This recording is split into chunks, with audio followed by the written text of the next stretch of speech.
Hi friends, പുതിയ വീഡിയോയിലേക്ക് എല്ലാവർക്കും സ്വാഗതം. ഇന്ന് ഞാൻ ഉണ്ടാക്കുന്നത് ബീഫ് അച്ചാറാണ്. അതിന് വേണ്ടിയിട്ട് ബീഫ് നന്നായി കഴുകിയതിന് ശേഷം മുറിച്ചെടുത്തിട്ടുണ്ട്. അത് ഞാൻ കുക്കറിലേക്ക് ഇട്ട് കൊടുക്കുന്നു.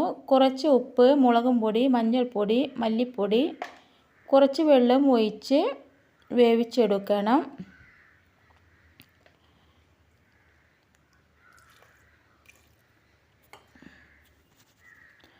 അതിന് വേണ്ടിയിട്ട് ഞാൻ ഗ്യാസ് ഓണാക്കുന്നു, കുക്കർ അടുപ്പത്ത് വെക്കുന്നു.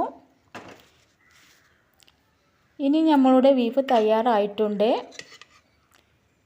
നല്ലോണം വേവണ്ട, പാതി വേവ് മതി.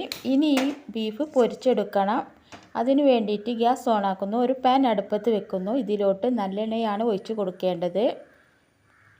ഇനി ഇതൊന്ന് ചൂടായതിനു ശേഷം നമ്മളുടെ ബീഫ് ഇതിലോട്ട് ഇട്ട് കൊടുക്കുക. ഇനി ഇത് നന്നായി പൊരിച്ചെടുക്കണം, നല്ലോണം കരിഞ്ഞു പോവരുത്. ഇപ്പോൾ നമ്മളിത് റെഡി ആയിട്ടുണ്ട്. ഇത് പിച്ചിയെടുക്കണം. ഇതുപോലെ ആയി വേണം. ഇനി ആ എണ്ണയിൽ തന്നെ കടുക് പൊട്ടിക്കുക, കുറച്ച് ഉലുവയും ചേർത്ത് കൊടുക്കുക. ഇനി ഇതിലോട്ട് വെളുത്തുള്ളി, ഇഞ്ചി, പച്ചമുളക് എന്നിവ ചേർക്കണം. ചേർത്ത് കൊടുക്കുക. ഇനി ഇതിലോട്ട് നമ്മൾ നേരത്തെ തയ്യാറാക്കി വെച്ച ബീഫ് ഇതിലോട്ട് ചേർക്കുക. ഇനി നന്നായി ഇളക്കി കൊടുക്കുക.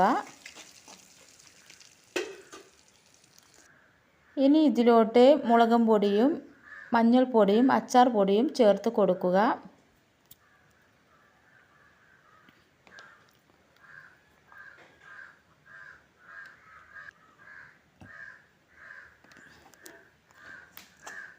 നന്നായി ഇളക്കി കൊടുക്കണം.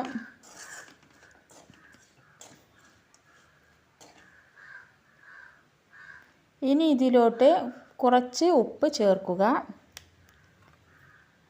ഇപ്പോൾ നമ്മളുടെ ബീഫ് അച്ചാർ റെഡി ആയിട്ടുണ്ട്. ഇത് ഇഷ്ടപ്പെട്ടാൽ ഒന്ന് സബ്സ്ക്രൈബ് ചെയ്യണേ. Bye bye.